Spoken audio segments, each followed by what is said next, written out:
Hello, and welcome to Sip and Tip. I'm MJ. And I'm Zanae. And we are back with siblings. Last week, we sat and we told you our biological birth order. Yes. How I was the baby and rebellious. Yes. And I am the oldest. And the gatekeeper of all Right. rules. Look, and it's too funny because that was in separate families. Well, today we're going to show you how we came together, and now she's the baby. And I'm not No, the I'm oldest. not the baby. Oh, yeah, I forgot that. I'm the middle Well, child. she's a middle child. Wait, I'm a middle child too then. Yep. So we're in the middle We're the now, middle y'all. That's so funny. Which means we get overlooked for everything, and that, it doesn't matter what we do because we can't outshine the oldest and we can't be the baby. So Right. we just waddle. So we're just gonna help you see where that came to be. Yeah. And let's see, we'll start with me again. I'm the oldest of the middle this time. That's fine. She's the oldest on But set. but when my mother passed, I was 3 years old, and that put me into MJ's family, and that actually made me the middle child. And then as time grew on, let me see, there was another one, still two oldest, two youngest, and I was in the middle. And then she came and she was the baby, and I'm still in the middle, sort of, because and then the other there's baby two- came, and right. then I wasn't the and baby. there you go. So, good Lord. So, okay, so there's a lot of twists and turns, and I'm pretty sure anybody else out there that has had either a death in the family where they had to shift into an aunt family or a friend's family, then you see your placement change. Yeah. Which means roles, responsibilities, Exactly. outlooks. A lot of things change. Definitely. And it's funny because I'm gonna let you continue so that you can talk about the realm where you were born into this family, so that they understand how you felt growing up. Oh, well, as I said in the last episode, I originally just wanted to be free. I just wanted to have my own, do my own, stop being dictated to. But then I wasn't the baby anymore. There was a child that came after me, and then I became the gatekeeper of rules because there was a gap. Right.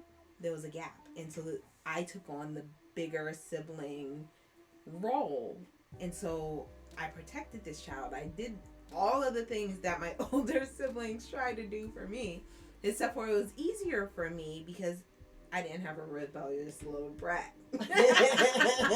So, Hope you're listening, baby. She right. just said you're not a rebellious brat. Well, now it's a little different. No, but as children, we bonded, and we were inseparable. Yeah. I protected her entire life, and I still continue to do so.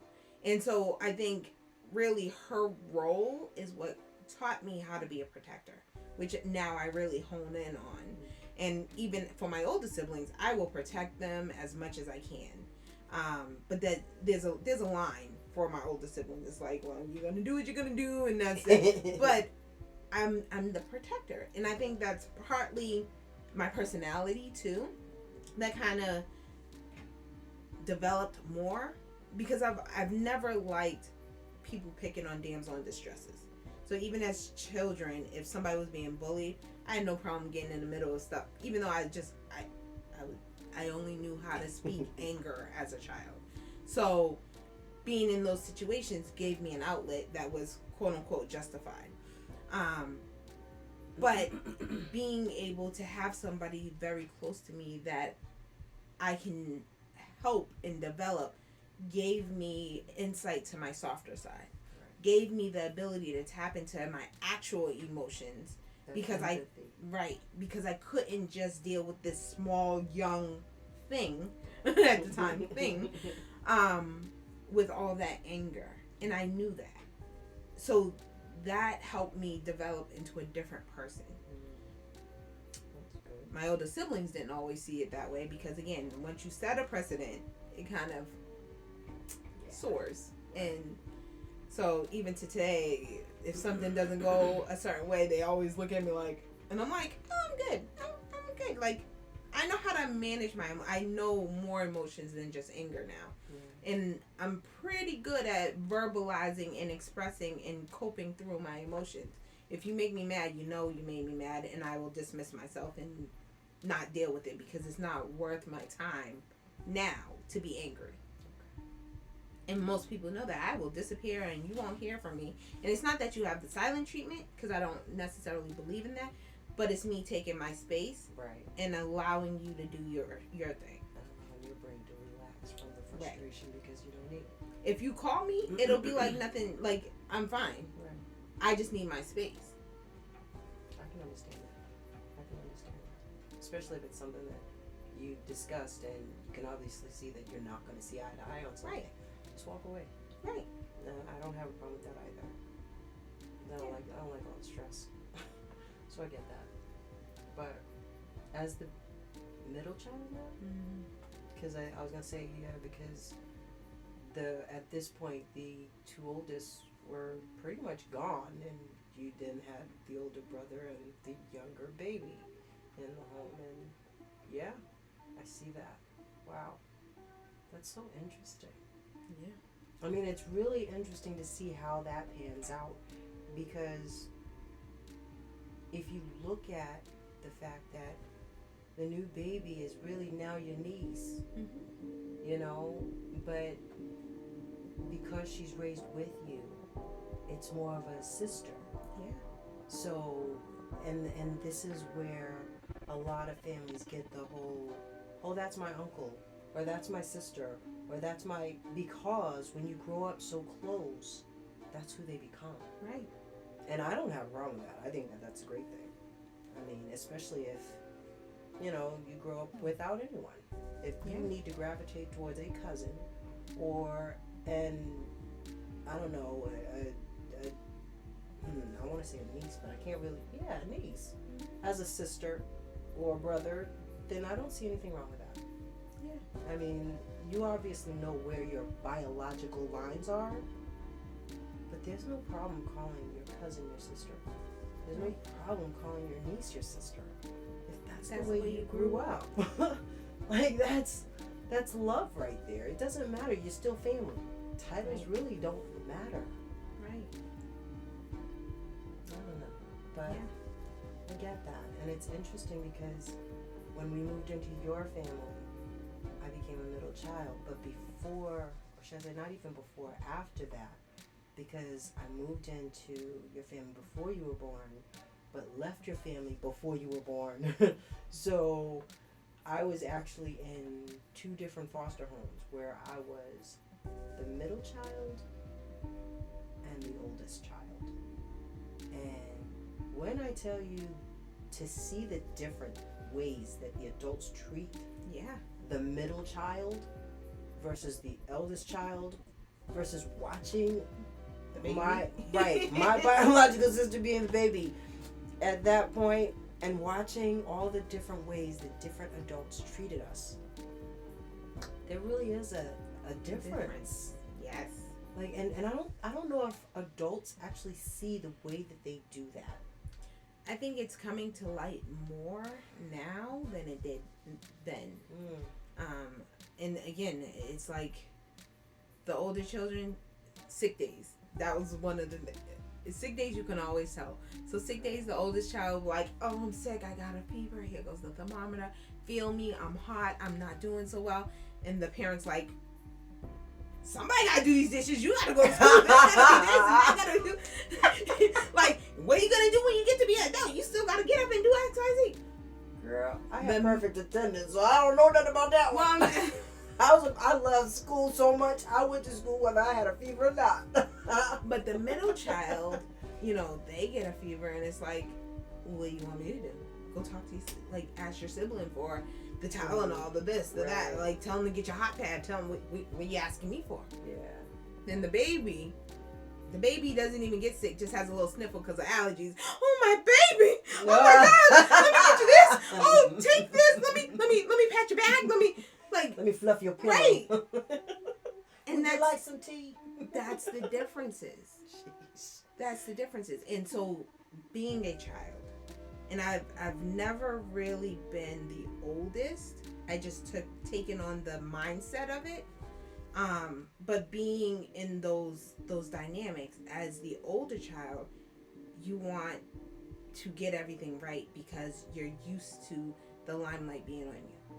You're used to being the one that's like, oh, well, did this the check marks, did this happen, did you do this, did you do this, did you do that, da da da. And you want to be like, yep, all this is done, I'm on my stuff, I got this, so you don't get on punishment. You could go out to the parties when you want to. Like, you want to do these things. Yes. As the middle child, because you're overlooked, it's like, look at me, I want to do this, and oftentimes no one's seeing you. Girl, You have to in your mind oftentimes. And again, you started off as the oldest, so that's a little different. I kept the mindset of the oldest. But as the middle child, it's like if you don't excel, succeed, or at least plateau with that oldest one, you're not seen. Mm-hmm. And if you downgrade to be the youngest one, now you're a problem. Yes. So where do you fit in? And you shouldn't have to excel or meet the expectation of the oldest one because you're not that age. You're not of that ability. So you're kind of lost in that middle realm where it's like you can't do anything right. You do a lot of things wrong because you're trying to figure it out, and you just can't be. Well, see, in that respect, I was wondering if that could be possibly why some people choose to have their babies as stair steps, because if they're only a year apart or less, then it's okay to say, yeah, well, I do expect you to be like your older sibling because you're so close in age. But just personality. No, That's I a get different that. person. I get it. When it comes to personality, I get it. But I'm just saying, in the mindset of an adult, if they're not thinking clearly, Right. and they're just saying, well, why can't you be more like your sister? Or why can't you be more? I hate Please that. stop saying that Girl, to people. I know. Like children I'm are their guilty of own it myself. person. I know I'm guilty of it because I was blessed. My daughter was not easy, but she definitely wasn't hard. And there's the battle of the sexes. Right. The girl right. versus There you boy go. and the boy versus but girl. again, with the baby, it's like he's the baby. But see, because it's a he's a he. It's like, okay, but I can't baby you because you're going to be a man. So I don't want to baby you, but I can't help but baby you because you're my baby. But it's like, And so that brings us to the baby. And so, again, lived experience and otherwise, you set this baby up for failure. From the time of birth, it's, the baby, we're trying not the baby coughed. Oh, let's do all these things. Oh, there's a random smell. Oh, let's do all these things. Oh, there's a random, hair out of place. Oh, let's do all these things. You set the baby up for this unbelievable expectation that everyone's going to flock to them every time something happens. Yeah. Which then turns into everyone's ideals being passed upon this child, and no one's asking this child, well, what do you want to do? The older children have freedom to kind of live their life and do their thing. But the baby, let's put your hair this way, and let's, dress you this way, and let's put these shoes on here, and you have to go here to do this, and you have to do this, and you have a schedule for this. I don't know, my son got a little bit more freedom than that, but when does the baby the baby get to do things? See, that's And so, yeah. and so even so, for instance, when I was younger, and I can't recall what age, my brother and my sisters would go off to clubs, parties, yada yada, and I had to sit home. I want to go hang out. I want friends. Yeah. I can't go anywhere until they come back and take me with them. I understand that. There's no freedom. That's how my son feels. What am I gonna do? I just gotta sit home with the cat. But that's the role of the baby. Yeah. And as much as you're like, well, you get your freedom, you have your room. Compared to them, I get nothing. Nothing. Like, they're out having parties, they're having fun, they're going to dances, they're doing all these things, they're going to movies and skating. What am I doing? Look, when you put it like that, I get it.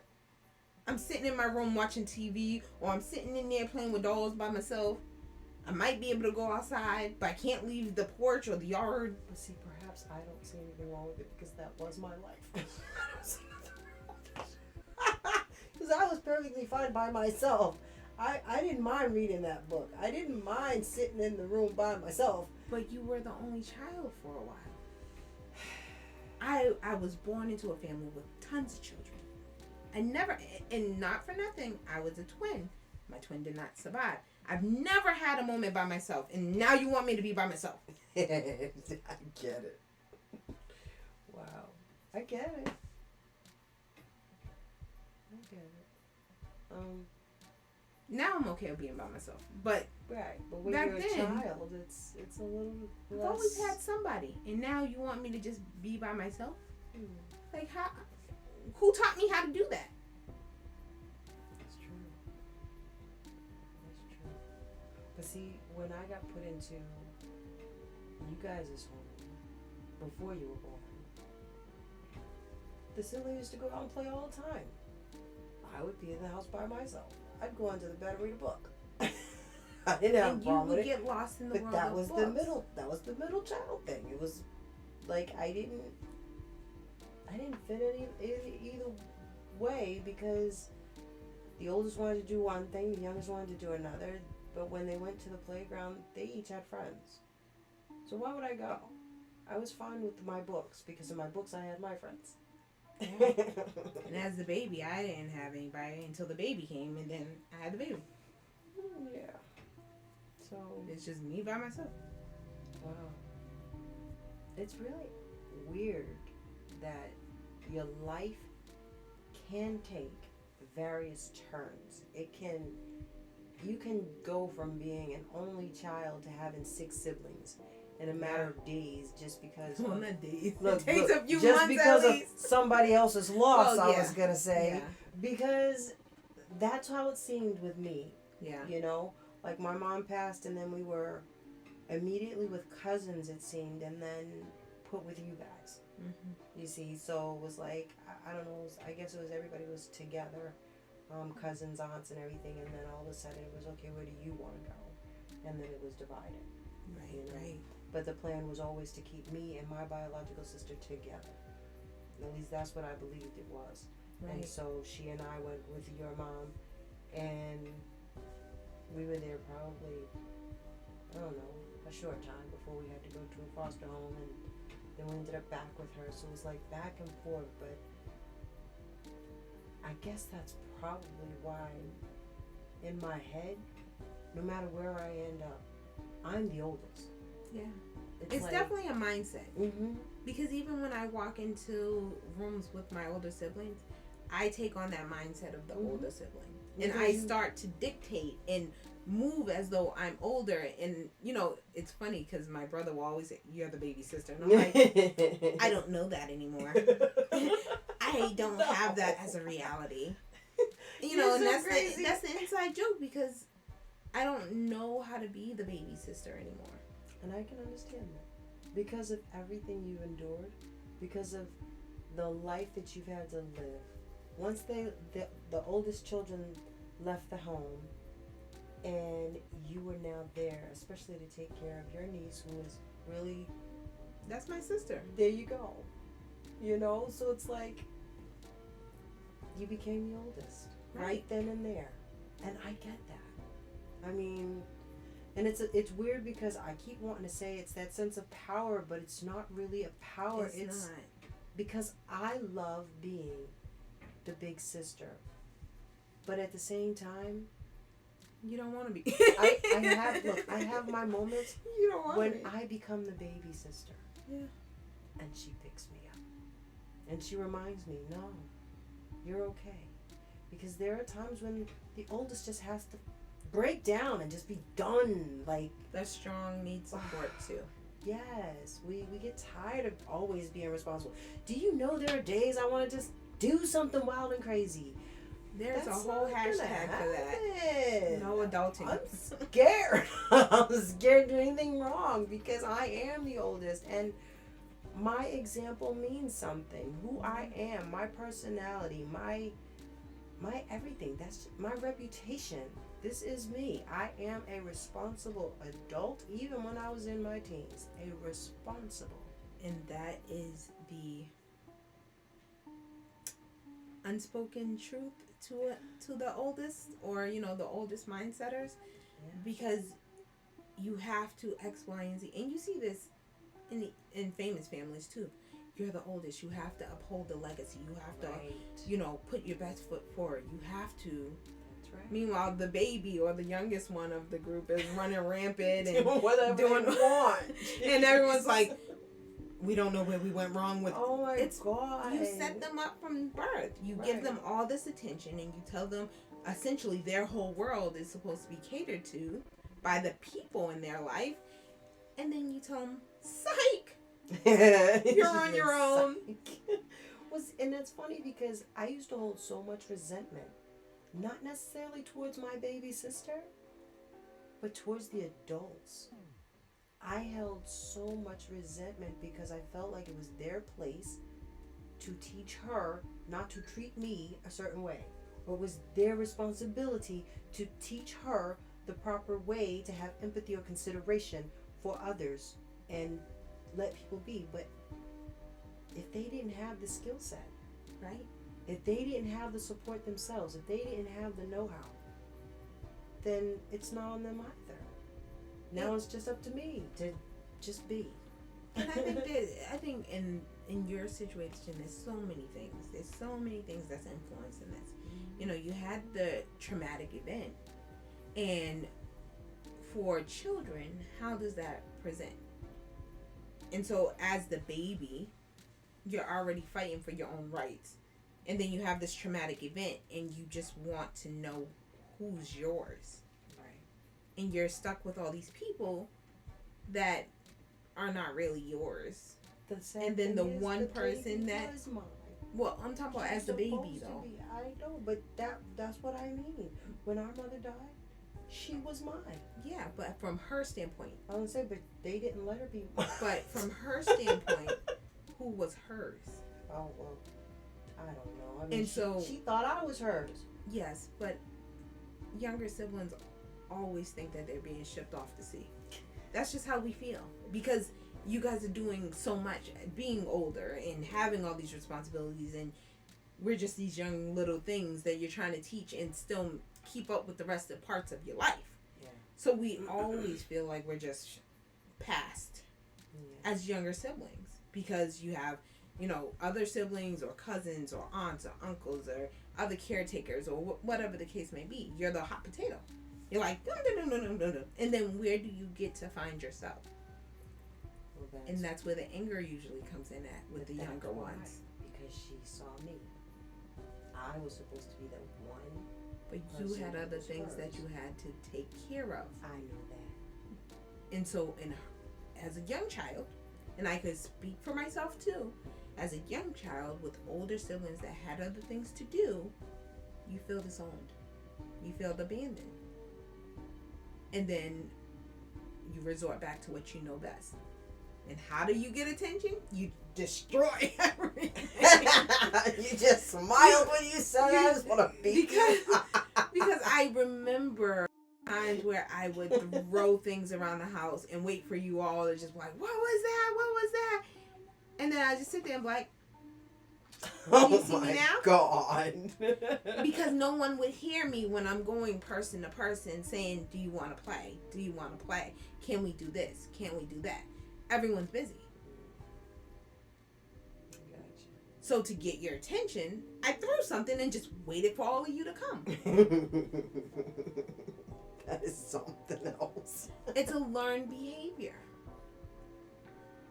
But if no one's listening to you as a small child say, I want to play, I need entertainment. Because oftentimes children don't know how to entertain themselves. I just have the books. But if you can't read at that point, you know what I mean? Like, again, this is stuff that is instilled at a very small age. I get it. It's just for me, I just know that when people failed me, I turned to books. And those books were my life.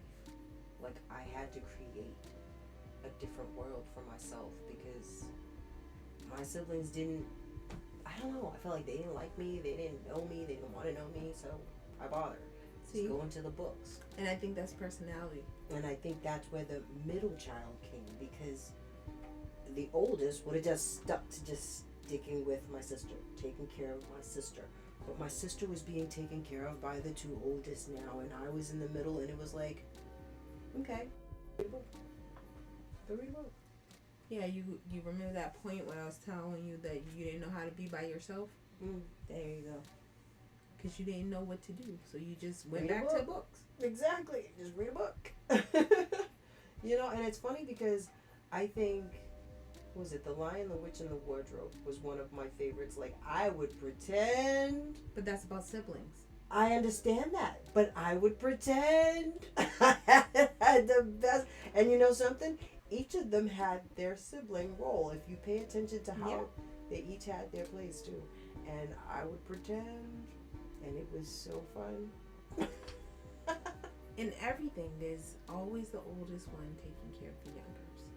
True. Children Under the Stairs. Bad movie. Bad concept of a movie. You know, like... Look, Children in the Attic. Right. Mm-hmm. The oldest ones are taking care of the younger ones. Regardless of what the situation is. That's true. And the youngest one is always the one that's getting everybody else in trouble because they just lack the understanding and the insight. Right. Because no one's really communicating in a way either that child can understand or at all the foundation or the cause and effect, the reasons why, whatever the case may be, things are the way they are. That's great. And then there's usually a point where that baby's by themselves and they either self-destruct, stopped existing for a little bit, whatever the case may be, however they internalize that because they're not used to it. They don't know what to do. Right. You're used to people telling you what to do. Even if you rebel, you're used to people telling you what to do, guiding you, giving you information, even if it's not the information you want or can understand. You're getting something. Right. And then you're by yourself. And then where do you go from there? What do you do? It's sink or swim. And some children sink. They fall into depression. They don't know what to do. They stop living. They, you know. Create imaginary friends. Right. That's probably where that came in. And so for me, I just fully enhanced and embodied my upset mode. And I just upset everybody. And that was my way of getting me seen.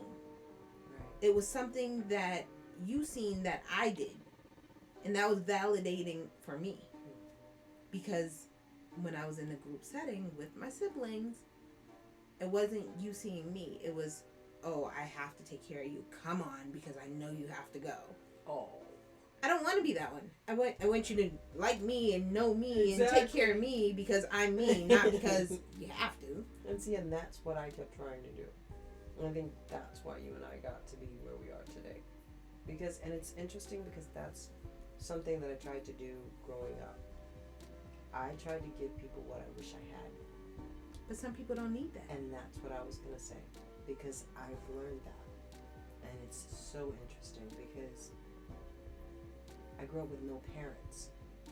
Those people that have parents probably didn't need the parenting that I was trying to give them because I didn't have a parent. Or the style that you were using did not resonate with them. Exactly. And so not everybody sees the same thing,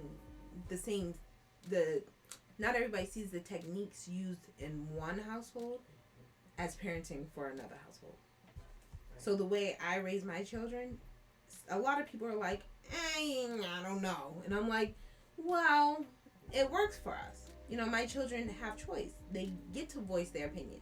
We have dialogue over stuff. Some things are non-negotiable, but we'll talk about it. And we talk about everything. Doesn't mean that I'm going to allow them to do whatever they want. It just means that we're going to talk about it. You can voice your opinion. You can tell me how you feel. But there are certain things that are non-negotiable. We'll still talk about it. But it's not, the outcome's not going to change. Or there's certain things I will put a timestamp on and let you figure it out. Right. There's some things I'll put a timestamp on and I'm like, if you don't figure it out by this day, we're doing it my way. Yay. You know what I mean? It depends on the situation. But not everybody is open to that form of parenting. Right. Some people are like, I said you do this and this is what you do. And again, it's not necessarily wrong. It's just not my way. Well, see, and that's the funny thing, because in my opinion, I've always been that this is how I want it done, this is how it is. But with my son, it's just, he's showing me different, because I say I want you to do this, but then I watch him, and I see the different things that he already does.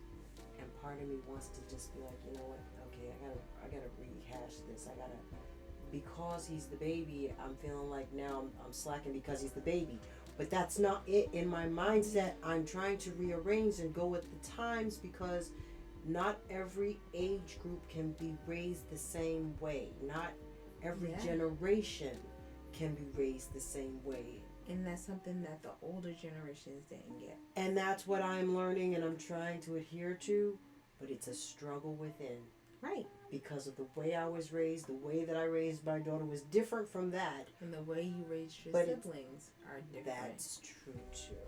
So it's really a task.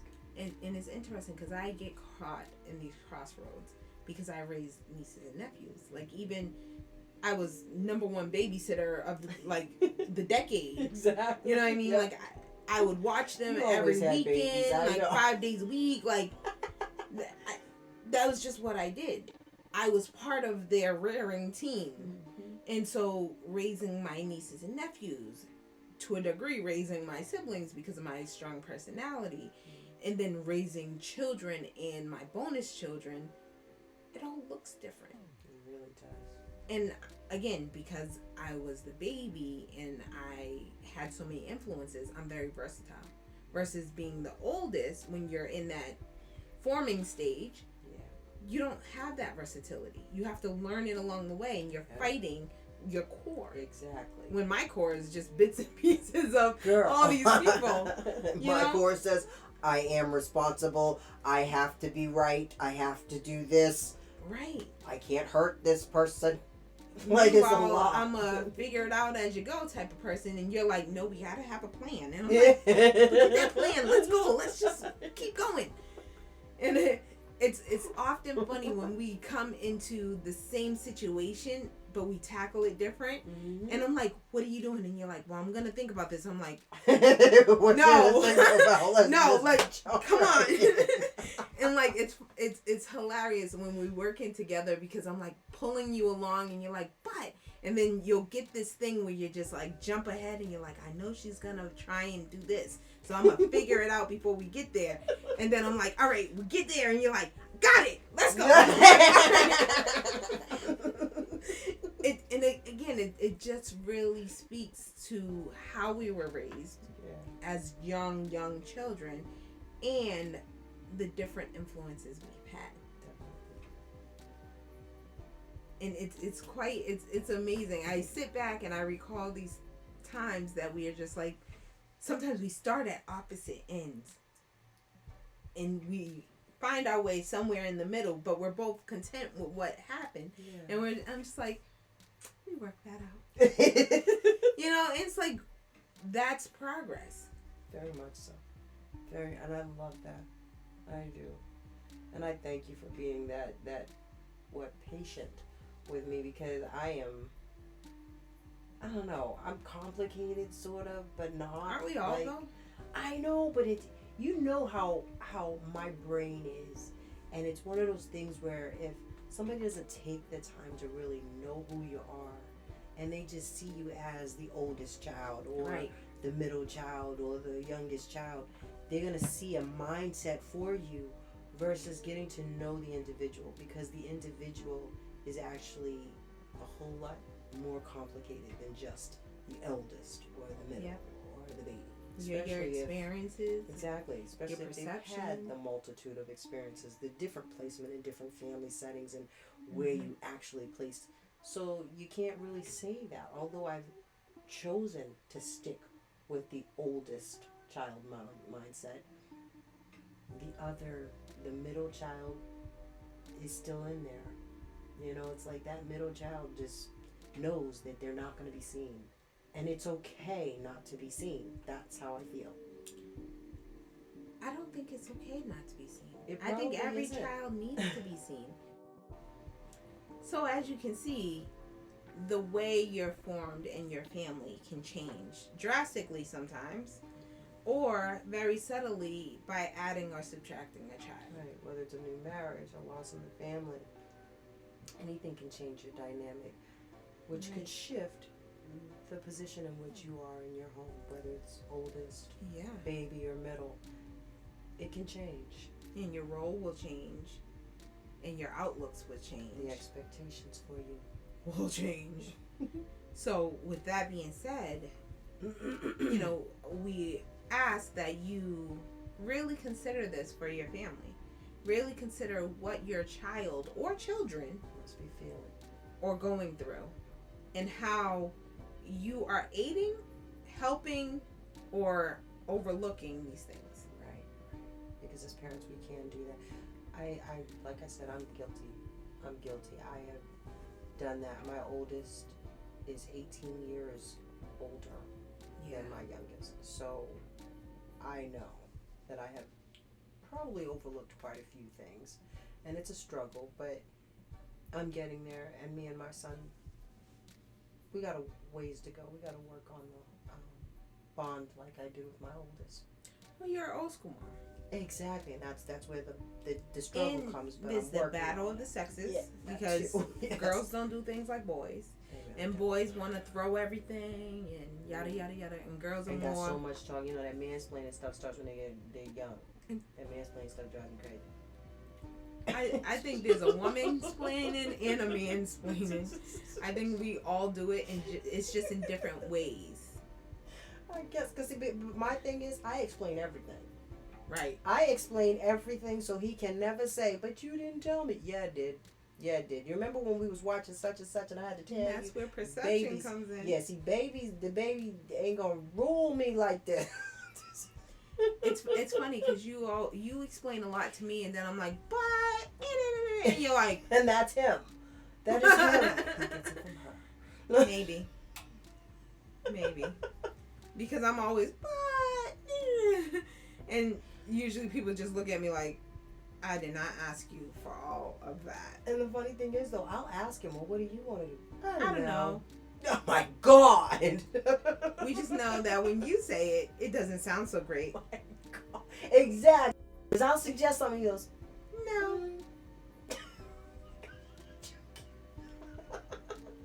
But it's like, okay, you know what? You figure it out. I'll be on my phone until you do. How about that? See? So I'm See, guilty aunties too. have a really big stake in their nieces and nephews. Aw. I don't own that. Mm-mm. But yeah, just look at the children you have. Look at the influences they have, whether it's cousins, whether it's sisters, whether it's brothers. YouTube. Oh my goodness. YouTube is huge in today's society. But just look at their influences and just understand where they're getting these things from, because you might not think it's you. It might be a portion of you mixed with a portion of someone else merged together. These things are real life examples, real life things. Hold up. I know for a fact my son gets a lot from me. He goes to school, he goes, "Come on, I know you can get it. That's easy." The perfectionist. Meanwhile, like, calm down. calm down. We're gonna get there. Let them work. Let them work. The teacher called me with that, and I just fell out. I was like, "Oh God, I'm so sorry. That's me."